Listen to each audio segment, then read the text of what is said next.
because I'm the real star here, not the guy in that weird orange hat. Do you want to know how professional puppeteers make it look so effortless? I'm Puppeteer Lee Thompson, and in this puppet tutorial I'm breaking down the 5 puppetry techniques that every beginner needs to know, without needing a theatre degree, a fog machine, or a puppet that keeps wanting its own dressing room. So whether you're just starting out in puppetry or you're looking to sharpen your skills, from the eye focus to the mouth sync to the movement and creating a character voice, watch the puppet and the puppeteer at the same time and see exactly what's going on. Here's what you'll learn in this tutorial: eye focus and why it's the #1 mistake that beginners make, mouth sync and how to make the dialogue look natural, body movement, bringing your puppet to life with those subtle gestures, character voice, finding a voice that's distinct from your own, arm rods, and moving the puppet's arms to enhance your performance. Are you new to puppetry? Well, your journey starts here. So the only thing you really need to begin is a puppet or a sock, that would work, or even just a hand. I mean, I guess that's the budget version, but hey, we respect it.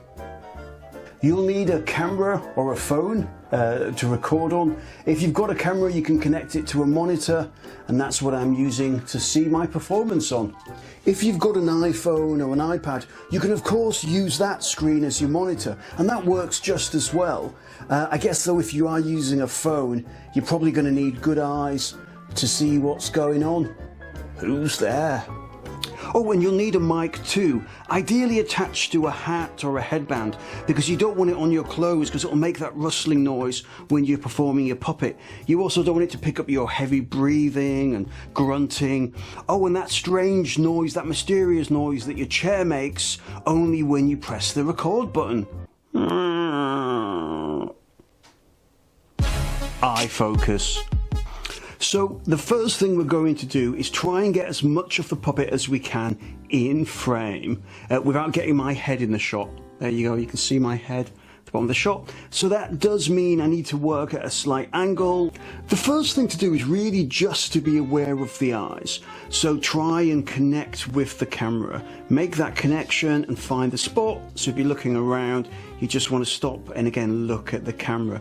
When a lot of people first get into puppetry, they jump straight into the lip sync and they think that's the most important part, when actually it is the eye connection. The next stage is to practice looking at the different corners of the room and getting used to looking at different things and making the puppet really curious. Let them notice different things, let them see things and look around, because again that adds to believability. The position of the eyes as well and the head also says a lot about how the puppet's feeling and what the puppet's thinking about. Looking down can project sadness. Looking up can show hope. Quick movements can show happiness and excitement. Like he's just spotted a biscuit out of camera. Lip sync. Now here we go, teaching the puppet how to talk. There are 2 big mistakes that beginners tend to make when they first start doing the lip sync. The first one is opening the full hand as the puppet speaks. And I get it, this feels natural to open the full hand, but what happens is you lose all that great eye focus that you've just worked on because you're flapping around. This is version 1 where you're opening with the full hand. Hello there, how are you? And this is just using the thumb. Hello there, how are you? Can you see the difference? Can you see how that eye focus is retained and how your puppet is able to keep that connection by just using the thumb? The other big mistake that beginners make is closing the mouth on syllables. Let me show you that. So if you were to close the mouth as you're speaking, you get this effect. 1, 2, 3, 4, which doesn't really look like the puppet speaking, but if you were to open the hand as you speak and say those syllables, you get this. 1, 2, 3. Body movements. The next thing to consider is the weight and grounding of your puppet character. We always have to imagine that the puppet has 2 feet on the ground, so he can't just float around, he can't just move loosely, can't have any of this. Every movement's got to be precise, and there's always got to be weight and footsteps, so every step has to be shown. The character should always plant himself and be quite sturdy. So again, we don't have any of this or this. He walks around and he stops. You know, planted on the ground, his feet are on the ground, nice and sturdy and very still. There's not any of this, and we don't have any of this. Nice and sturdy, and he stops. See? And he stops, and his feet are on the ground, and he's not moving unless he needs to. When he's still, there can't be any drifting down as your arm starts to get tired. You know, there's nothing worse than a video and he starts up here, and by the end of the video he's down there, and you're not really concentrating, and he just drifts down further and further. Character voice. I get the temptation. Sometimes you just want to use your own voice when performing a puppet, but we need to think we're not performing a puppet, we're creating a character. Each puppet character you perform needs to have its own different voice, otherwise it sounds like you're having an argument with yourself, and both sides lost. Finding the right voice is really just about finding the character. Hello, hello, hello, hello ladies. Welcome, it's me, Clarence. Before you can create the voice, you do need to create the character. So look at the puppet and think, who are they? What do they want? What do they have for breakfast? This morning I had a full English. Oh good. Be aware too of different parts of your mouth, because you might have more voices in you than you realise.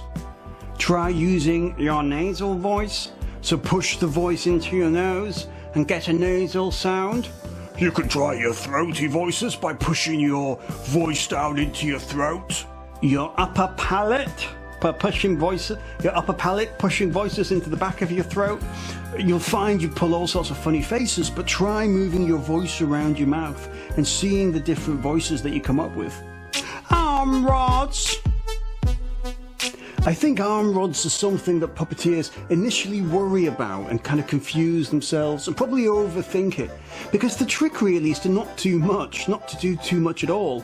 It's quite distracting when you see puppeteers who, as they're doing the mouth sync, also move the arms at the same time.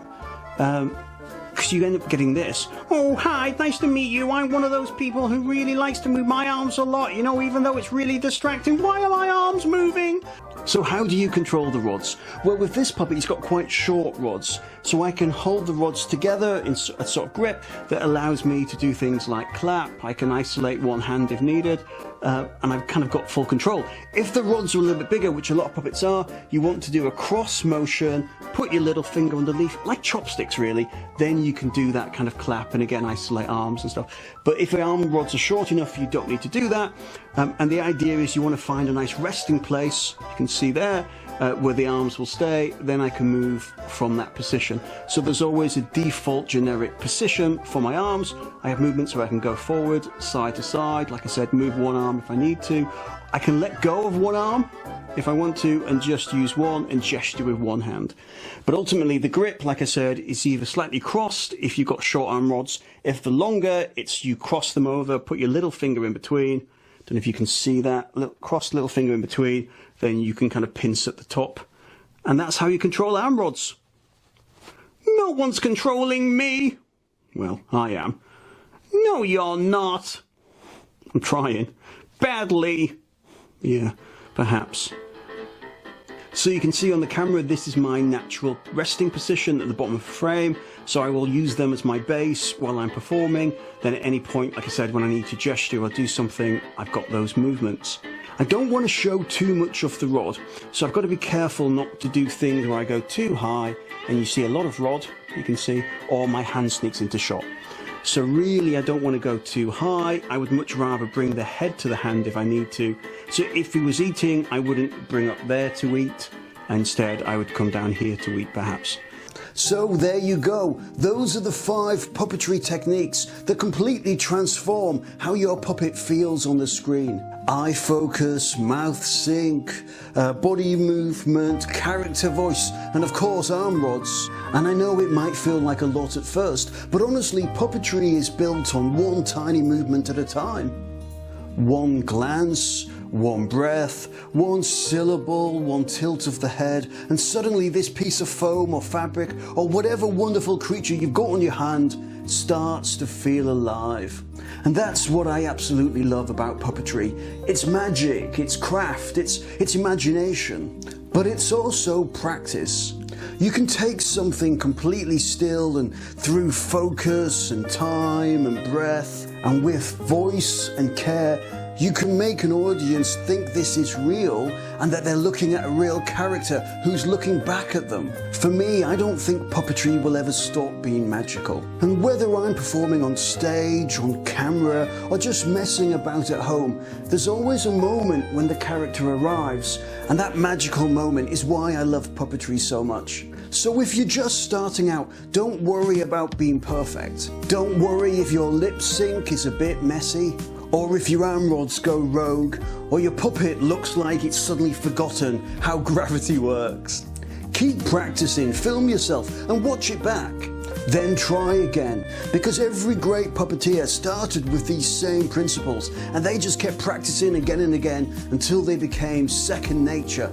I think the most important thing though is to stay curious and stay playful. And keep giving your puppet a reason to be alive. Because when you put the work in, even the smallest movement can tell a story. And that, my friends, is the beauty of puppetry. So grab a puppet, practice these lessons, and see what characters you can bring to life. If this puppetry tutorial was useful, please do give this video a like, and please do remember to subscribe for more puppetry tips and puppetry related content. Oh, and let me know in the comments which puppetry technique you're going to practice first. Thanks for watching, guys, much appreciated. I'll see you on the next video. If you've made it to the end of the video, thanks for watching. Please do subscribe to see more puppetry related fun.